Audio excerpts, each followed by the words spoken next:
Saya tidak pernah melakukan semua itu. Ini fitnah. Saya rela mati.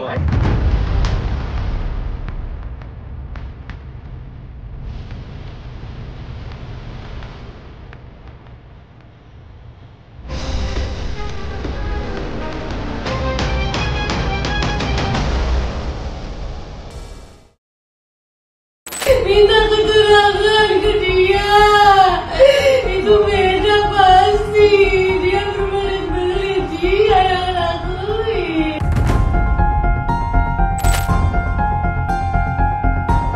Kasus pembunuhan Vina dan Eki di Cirebon di tahun 2016 silam memasuki babak baru. Masyarakat menjadi makin penasaran setelah Peggy Setiawan alias Peggy Perong, salah satu daftar pencarian orang atau DPO dalam kasus pembunuhan itu, akhirnya ditangkap pada 21 Mei lalu. Polisi menggeledah rumah milik Peggy di Desa Kepongpongan, Kecamatan Talun, Kabupaten Cirebon, Jawa Barat. Sejumlah dokumen pun disita sebagai barang bukti yang bisa memperkuat pemeriksaan Peggy Perong. Direktur Reserse Kriminal Umum Polda Jawa Barat, Kombes Pol Surawan mengungkapkan sulitnya melacak Peggy Perong karena selama 8 tahun ia kabur dan mengganti nama menjadi Robi. Dan selama pelariannya itu, Peggy Perong bersembunyi di Bandung. Pasca kejadian, PS ini kemudian meninggalkan kampung halamannya. Dia pergi ke Katapang sebagaimana tadi dijelaskan oleh Pak Kabid Humas. Di sana dia tinggal satu kos bersama ayah kandung dan ibu tirinya. Namun PS tidak mengenalkan diri sebagai anak kandung daripada ayahnya. Di sana dia mengaku sebagai keponakan, demikian juga bapaknya mengenalkan kepada pemilik kos bahwa PS adalah keponakannya. Hal ini dikuatkan dengan keterangan pemilik kos yang sudah kita minta keterangan. Demikian juga nama sudah diganti, bukan lagi PS tetapi menggunakan nama Robi. Yang kedua, kenapa kita sulit untuk menemukan ini, bahwa tidak ada satupun pelaku lain yang berani menerangkan bahwa PS itu ini orangnya. Padahal mereka tinggal di satu lingkungan, bahkan ada teman sekolah ataupun teman bermain. Polisi membeberkan peran tersangka Peggy Perong yang disebut menjadi dalang kasus pembunuhan Vina dan Eki. Peran PS alias Perong alias Robi Irawan berdasarkan keterangan dari saksi, yaitu menyuruh dan mengejar korban Rizky dan korban Vina dengan menggunakan sepeda motor Honda Beat warna orange. Selanjutnya memukul korban Rizky dan korban Vina menggunakan balok kayu. Kemudian membonceng korban Rizky dan korban Vina menuju TKP bersama dengan saksi.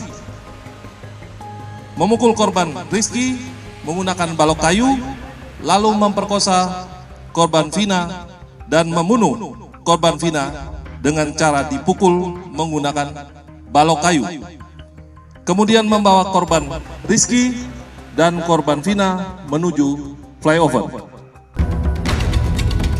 Ada yang mengejutkan dari pernyataan polisi, yakni tentang DPO kasus pembunuhan Vina yang kini dinyatakan hanya satu orang, yaitu Peggy Setiawan alias Perong.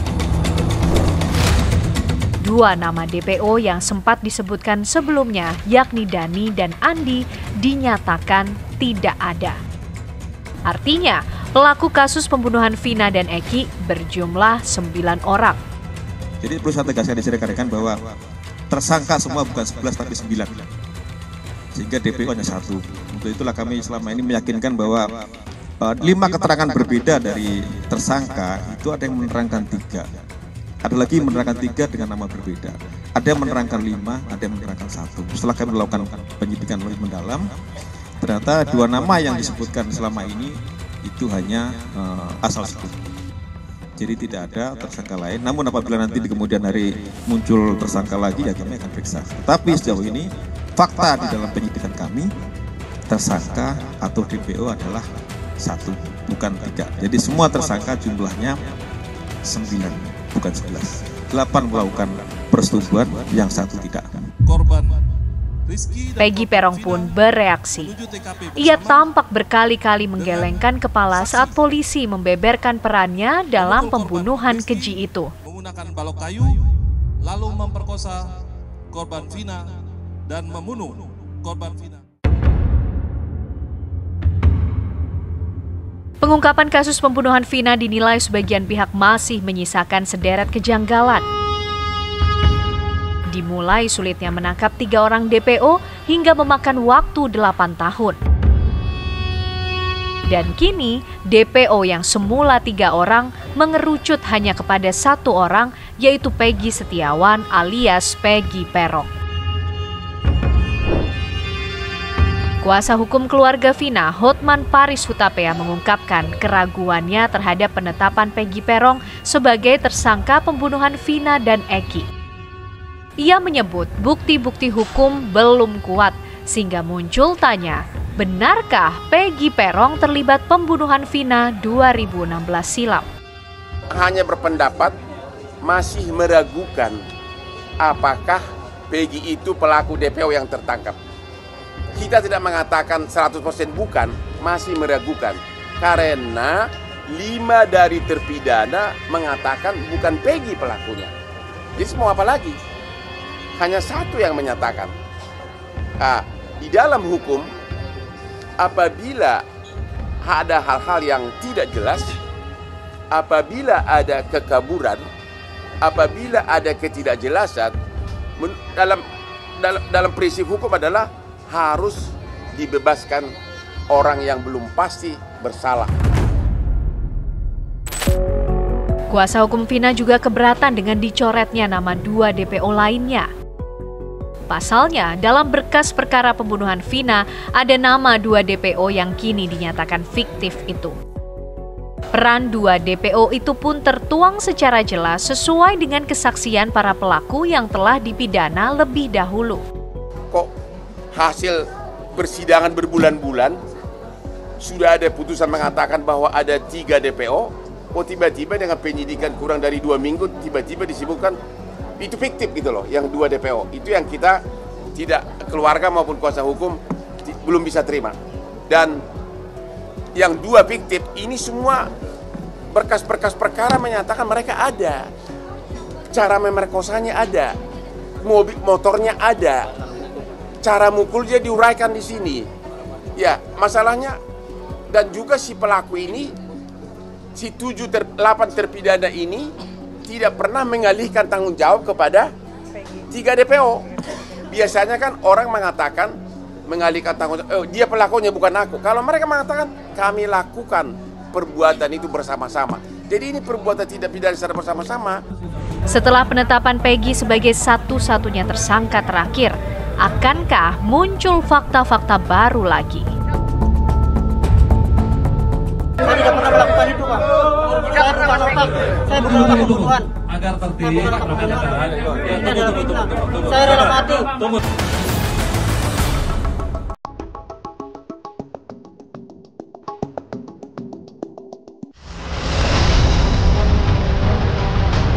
Saya tidak pernah melakukan pembunuhan itu.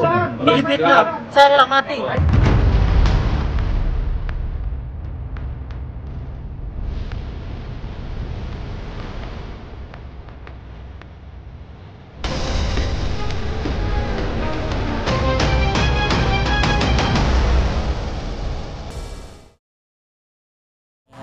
Sidang pengadilan. Saya tidak pernah melakukan itu, Pak. Saya tidak pernah melakukan itu. Saya tidak pernah melakukan itu, Pak. Saya bukan otak. Saya bukan otak pembunuhan. Agar tertib, rekan-rekan. Ya, tunggu. Inilah Peggy Setiawan alias Peggy Perong yang telah ditetapkan sebagai tersangka dalam pembunuhan Vina dan Eki. Ia diancam hukuman pidana mati atau penjara seumur hidup. Peggy membantah sangkaan itu. Peggy menyerukan bahwa ia tidak terlibat dalam geng motor hingga pembunuhan sadis terhadap Vina dan kekasihnya. Undang-undang dan pasal yang dilanggar Pasal 340 KUH Pidana junto pasal 55 ayat 1 ke 1 KUH Pidana dan pasal 81 ayat 1 Undang-Undang RI nomor 35 tahun 2014 tentang perubahan atas Undang-Undang RI nomor 23 tahun 2002 tentang perlindungan anak junto pasal 55 ayat 1 ke 1 KUH Pidana dengan ancaman pidana mati, seumur hidup, dan paling lama 20 tahun. Penetapan Peggy sebagai tersangka otak pembunuhan Vina dan Egi dengan ancaman hukuman mati atau seumur hidup sontak membuat keluarga Peggy terpukul. Dengan terseduh, ibunda Peggy mengatakan akan terus membela anaknya yang diyakininya tak bersalah. Saya terima karena anak saya tidak bersalah sama sekali.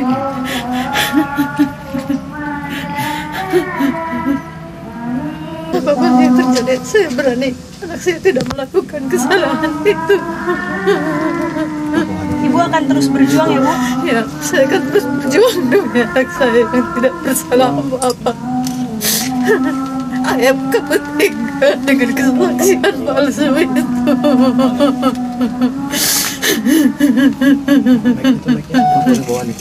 Ada yang ingin disampaikan untuk pihak polisian, Bu? Tolong, Pak. Anak saya tidak salah apa-apa dalam kasus ini. Kenapa anak saya jadi tersangka?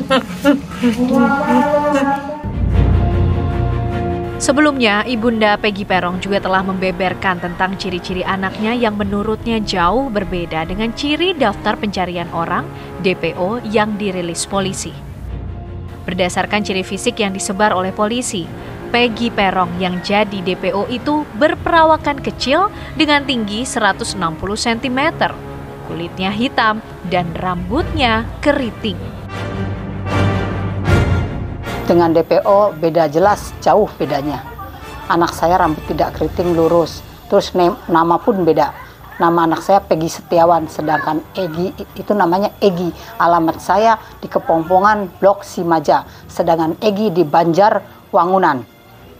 Itu yang jauh berbeda. Harapan dari keluarga sendiri seperti apa? Harapan dari saya mohon ke semua pemirsa yang mendengar dan melihat hari ini, saya mohon tunjukkan jalan kebenaran bagi anak saya. Saya ingin bebas anak saya dari semua tuduhan ini karena anak saya tidak melakukan hal yang sekeji itu. Bayangkan anak kemampuannya segini gitu, masa ia melawan seorang Eki, anaknya polisi yang terpandang itu. Waktu 2016 waktu kejadian anak saya pun lagi ada di Bandung, lagi kerja, udah berangkat. Sebelum kejadian sudah berangkat selama 3 bulan. Keluarga yakin bahwa Peggy Peron tak bersalah atas pembunuhan keji itu. Melalui tim kuasa hukum, keluarga Peggy akan mengambil langkah hukum dengan mengajukan pra-peradilan. Saya juga sempat kaget atas keberanian Peggy dan saya semakin yakin bahwa Peggy bukan tertuduh atau tersangka dalam kasus pembunuhan Vina dan Egi, dan saya semakin yakin ingin membebaskan Peggy melalui pra-peradilan. Ada sudah beberapa saksi yang kita temui seperti saksi Bondol dan juga bapaknya, pamannya yang sama-sama bekerja pada saat tanggal 27 Agustus 2016. Mereka sama-sama bekerja di Bandung untuk menyelesaikan pembangunan rumah milik Ko Aceng. Selain dikuatkan oleh para saksi, kuasa hukum Peggy juga akan membawa alat bukti lainnya sebagai alibi untuk membebaskan Peggy dari sangkaan pembunuhan itu. Di antaranya, bukti pembayaran upah saat Peggy bekerja sebagai kuli bangunan di Bandung. Selain kita bukti saksi-saksi yang ada di sana, mungkin ada beberapa catatan bahwa pada saat tanggal 26 Agustus 2006 Peggy masih menerima pembayaran dari Ko Aceng. Berarti itu kan walaupun hanya catatan kecil, itu kan membuktikan bahwa Peggy masih bekerja gitu, bahwa dia masih menerima pembayaran dari proyek pembangunan rumahnya Ko Aceng tersebut. Jadi si Suharso ini memastikan bahwa Peggy ada di Bandung pada malam itu? Betul, Bondo itu memastikan betul Peggy itu ada di Bandung, tapi kan tidak mungkin saya pamit, saya pergi, Peggy masih ada di Bandung. Masa tiba-tiba ada terjadi pembunuhan atas nama Peggy? Karena memang sebenarnya waktu 2016 itu yang disebut-sebut bukan Peggy tapi Egy, makanya. Lalu, bagaimana Polda Jawa Barat menghadapi pra-peradilan yang akan ditempuh pihak Peggy Setiawan atau Peggy Peron? Manakala akan ada pra-peradilan itu adalah hak daripada tersangka. Dipersilakan saja untuk melakukan pra-peradilan, nanti kami akan hadapi pra-peradilan itu. Satu upaya dari pihak keluarga mungkin untuk menyembunyikan keberadaan daripada PS ini dengan mengelabui lingkungan bahwa nama PS bukan lagi PS tapi Robi, panggilannya Robi. Itu dikuatkan dengan keterangan dari pemilik kos. Bantahan dan perlawanan Peggy Peron bersama keluarganya membuat kasus pembunuhan ini bergulir kian panjang. Akankah Peggy bisa lepas dari jerat sangkaan pembunuhan dengan ancaman hukuman pidana terberat itu? Yang kerasukannya semua benar. Semua sebelumnya sering kesurupan kayak gitu, Mbak? Iya. Sering. Betul, iya.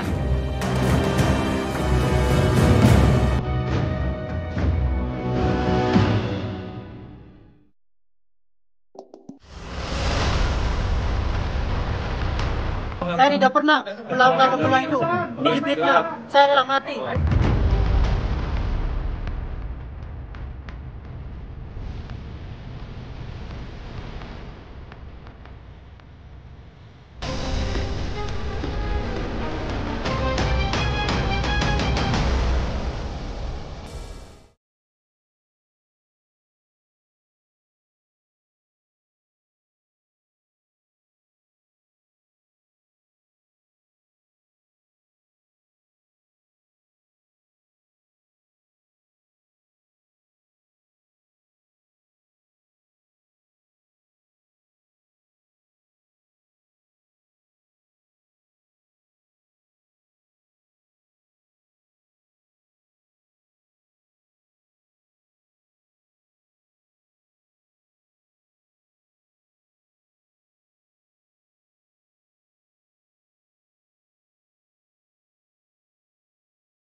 Berarti pada saat itu saya tuh umurnya masih sekitar 11 tahun.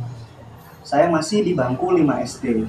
Jadi kalau saya dibilang terlibat kasus ini sangat-sangat tidak mungkin gitu. Karena pada saat itu saya masih duduk di bangku 5 SD seperti itu. Karena ada beberapa akun media ya yang di TikTok maupun Instagram itu menggiring opini bahwa Dani ini nih anak pejabat besar gitu loh. Satu persatu saksi pun muncul dan buka suara.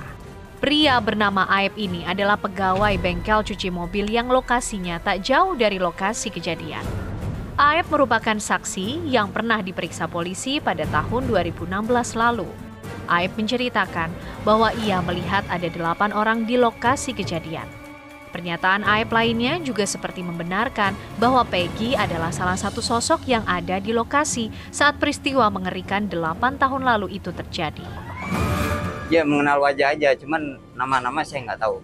Tapi sering interaksi nggak? Nggak pernah.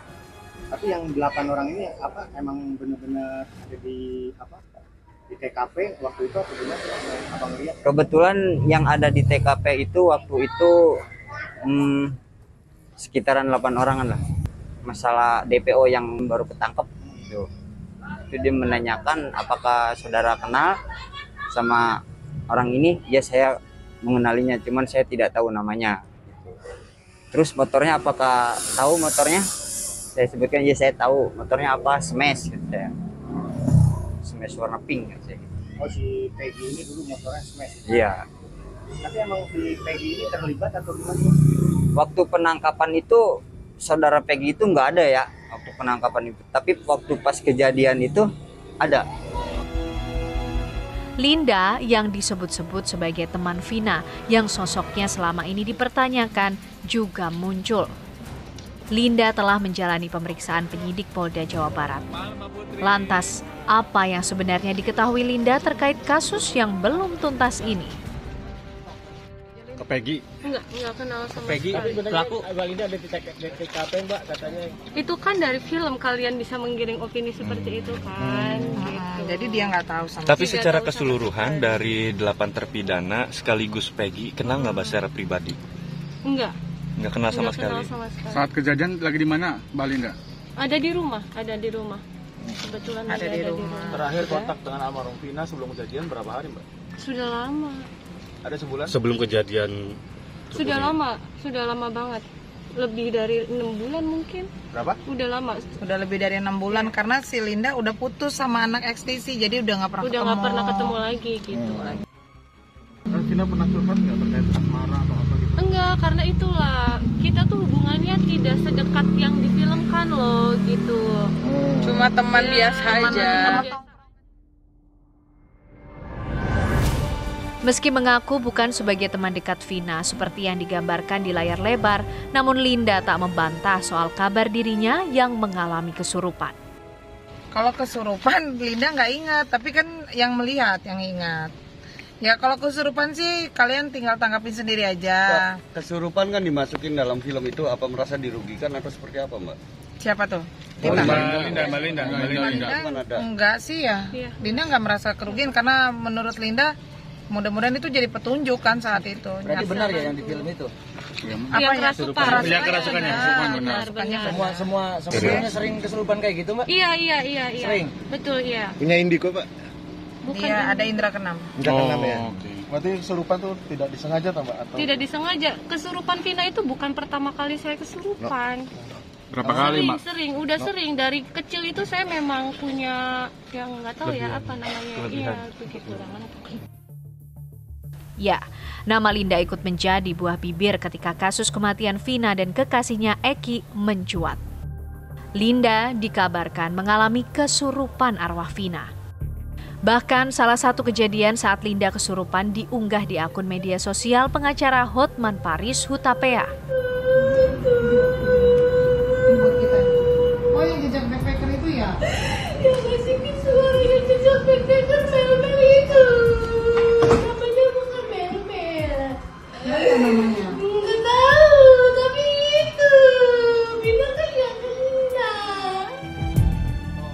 Keterangan yang bisa jadi penting juga datang dari 3 teman tersangka Peggy, sesama kuli bangunan.